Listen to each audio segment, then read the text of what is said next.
Hey guys WhatsApp, আজকের এই ভিডিওতে আমরা কথা বলবো কিশোরী গানটাকে নিয়ে এবং কিশোরী গানটা শুনবো তোমাদের সাথে। এবং এই গানটা গেয়েছে রথিজিৎ ভট্টাচার্য, অন্তরা মিত্র, মাই ফেভারিট। এবার লিরিক্স লিখেছে রিতম সেন এবং এটা আবার মিক্সিং আর মাস্টারিং হয়েছে ওয়াইআরএফ স্টুডিওতে, যেটা কিন্তু একটা ভালো ব্যাপার। তো এখানে আমরা দেখতে পাচ্ছি দেব এবং ইদিকাকে। আমরা তাদের কোনো কিন্তু গান দেখিনি এবং ইদিকাকে ফার্স্ট টাইম মেবি এই সিনেমার কোনো একটা প্রমোশনাল মেটেরিয়ালে এতখানি লম্বা টাইম ডিউরেশন ধরে দেখতে পাবো। তো চলো দেখা যাক, বেশি কথা না বাড়িয়ে দেখি যে গানটা কীরকম হয়েছে। 1 2 3 স্টার্ট।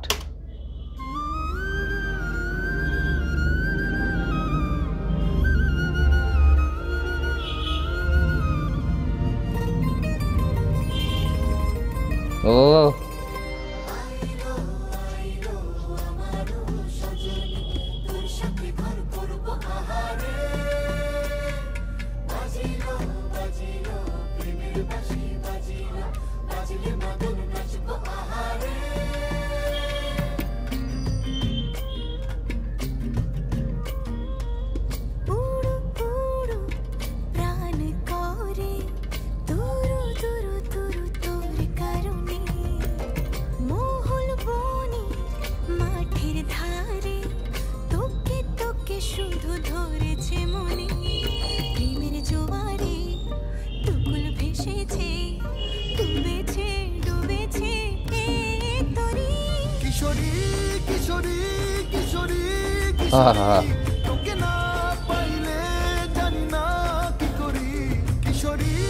ও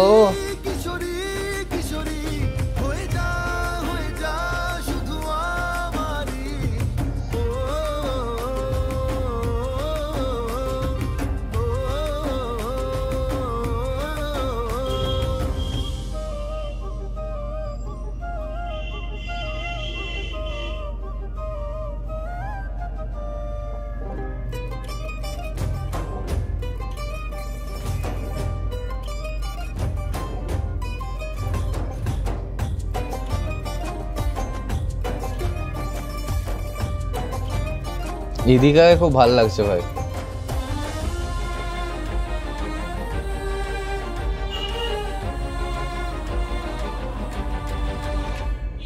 সোনা বরণ রূপ কন্যা কুচ বরণ কেশ, তুই দিনের শুরু কন্যা তুই রাতের শেষ।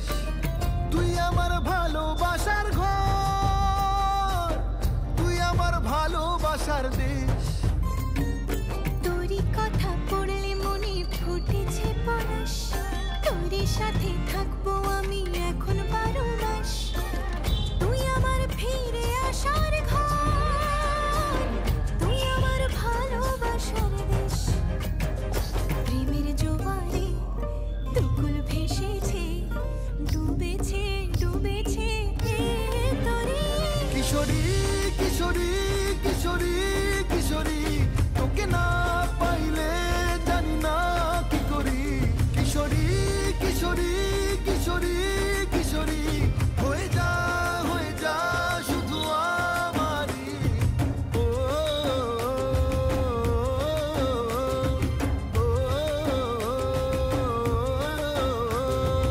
আইলো আইলো আমার সজনী, তোর সাথে ঘর করবো আহারে। বাজিলো বাজিলো প্রেমের বাঁশি, বাজিলো বাজলে মাদল নাচবো আহারে।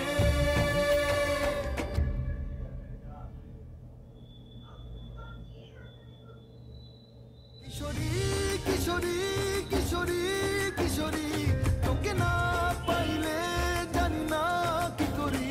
কিশোরী কিশোরী কিশোরী কিশোরী, হয়ে যা শুধু আমারই।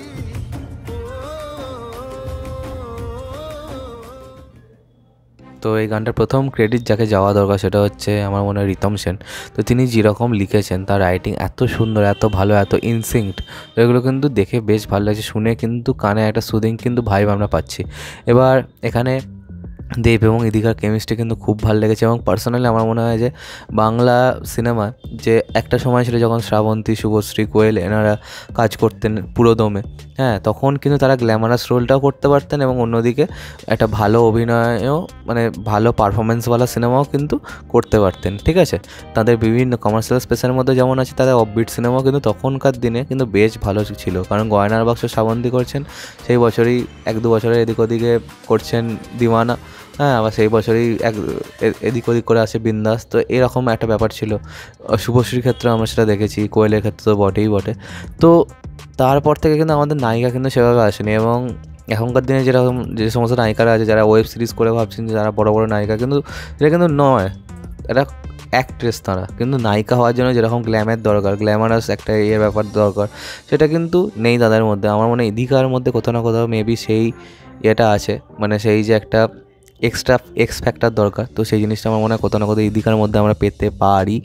তো সব মিলিয়ে আমার কিন্তু গানটা বেশ ভালোই লেগেছে, আমার কিন্তু লিরিক্স খুব ভালো লেগেছে, এবং রথিজিৎ যেভাবে গেয়েছেন সেটা কিন্তু খুব পছন্দ হয়েছে, এবং অন্তরা মিত্রের পোর্শনগুলো পার্সোনালি আমার খুব ভালো লেগেছে। এবং এখানে কোরিওগ্রাফিং কিন্তু বেশ ভালো, বেশ ইনসিঙ্কড একটা কোরিওগ্রাফি, এরকম না যে বিশাল বড় স্টেপস কিছু।